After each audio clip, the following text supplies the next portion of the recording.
Fundamental and advance physics channel में आप सभी लोग का स्वागत है। मैं physics man engineer Ranjeet Kumar आज आप लोग को 11th का एक टॉपिक है यूनिट एंड डायमेंशन। उसके बेसिस पे जो इंजीनियरिंग और मेडिकल में सवाल पूछे जाते हैं उस टाइप के कुछ क्वेश्चन आपके सामने लेकर आया हूँ और हम कोशिश करेंगे ये क्वेश्चन आप लोग को अच्छे से समझ में आए ताकि एग्जामिनेशन हॉल में कोई प्रॉब्लम नहीं हो। नाउ ये क्वेश्चन को हम लोग डिस्कस करते हैं। An equation is given are here p plus a by v square is equal to b into theta by v where p pressure है, v वॉल्यूम है and theta absolute temperature. If a and v are constant then dimension of a and v will be. तो कोई भी question पढ़ते हैं तो उसको सबसे पहले क्वेश्चन स्टडी करना है और ये सोचते हैं, कोशिश करते हैं कि क्वेश्चन किस कंसेप्ट पे है। तो ये जो क्वेश्चन है होमोजेनियस प्रिंसिपल के बेसिस पे सोल्व होगा, उसी के कंसेप्ट पे ये दिया हुआ। होमोजेनियस प्रिंसिपल क्या होता है? ईच एंड एवरी टर्म का डायमेंशन सेम। तो यहाँ पे कितना टर्म है? 3 term, first term, second term और थर्ड टर्म। 3 टर्म है और तीनों टर्म का डायमेंशन क्या होना चाहिए? सेम। वही होमोजेनियस प्रिंसिपल है और उसी के बेसिस पे ये क्वेश्चन सॉल्व होगा। ए एंड बी का डायमेंशन निकालना है तो फर्स्ट एंड सेकेंड टर्म को हम लोग इक्वल करते हैं। तो डायमेंशन ऑफ फर्स्ट टर्म, तो डायमेंशन ऑफ फर्स्ट टर्म, तो प्रेशर का जो डायमेंशन होगा, dimension of pressure is equal to dimension of A by V square और where V is the volume, where V is the volume. तो pressure का dimension, pressure equal to force by area, pressure equal to force by area. तो force का dimension we know that mlt के power -2 by area, area का dimension l के power 2।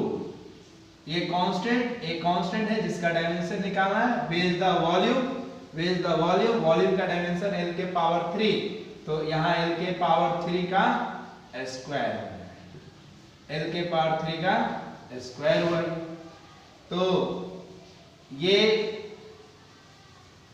यहाँ पे 2l है, 2 टाइम्स ऑफ l है, l इंटू l हुआ, ये एक l कैंसिल हो गया, ये तो एक l कैंसिल हुआ, इसको क्रॉस मल्टीप्लिकेशन करेंगे तो dimension of a is equal to ml के पावर 6, 3 2 जा 6, t के पावर -2, t के पावर -2 बाई l। तो ये 6 टाइम्स है, ये -1 हो गया। तो ml के पावर 5 t के power -2 is the dimensional formula of a। ये हमारा a का डायमेंशनल फार्मूला होगा। नेक्स्ट b का निकालना है। तो b कहाँ पे है?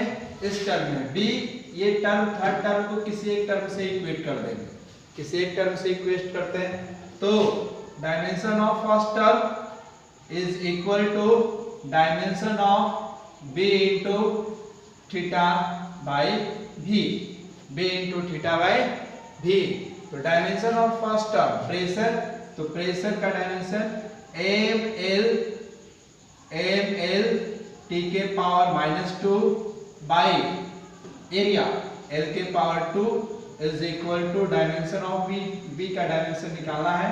Theta is the absolute temperature, तो इसका डायमेंशनल फार्मूला T हुआ और वॉल्यूम l के पावर 3।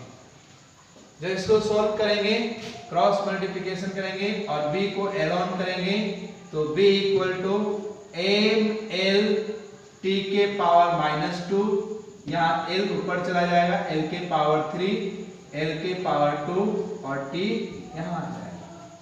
जब इसको सोल्व करेंगे तो ये यहाँ से ये क्या हो जाएगा?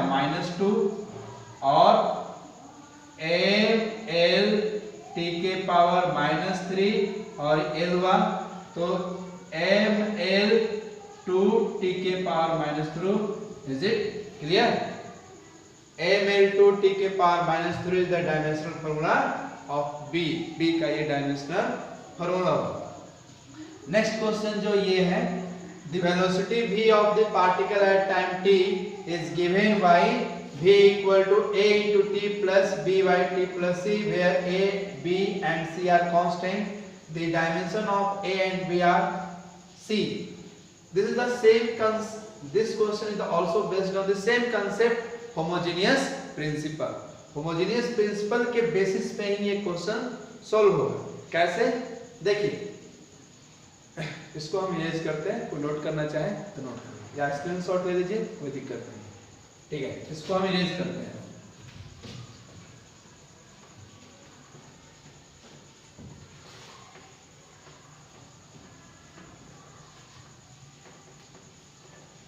अब देखिए, this question is also based on the homogeneous principle. V equal to a into t plus b by t plus c.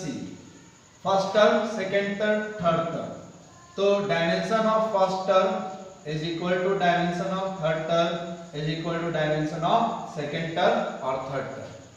तो first term is the velocity, velocity का dimension L(t⁻⁻1), L(t⁻⁻1). a into t is the first second term, a is the constant, t is the time। तो dimension of a इसका निकालना है, find out करना है। Time का dimension we know that capital T। इसको solve करेंगे, dimension of a is equal to L(t⁻⁻1) divide by t, L(t⁻⁻2). ये डायमेंशन a जो कांस्टेंट टर्म है उसका डायमेंशनल फॉर्मूला निकला। डायमेंशन ऑफ c जो t का डायमेंशन होगा, ये t और c दोनों एडिशन में है, b का डिवाइड है और t दोनों t प्लस c एडिशन में है।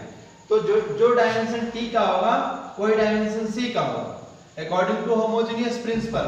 यदि डायमेंशन सेम नहीं होगा तो उसको ऐड भी नहीं कर सकते हैं हम। ठीक है, तो dimension of t is equal to dimension of c। t is the time, तो टाइम का डायमेंशन क्या होगा, कैपिटल T। तो जो टाइम का डायमेंशन होगा वो हमारा c का डायमेंशन होगा।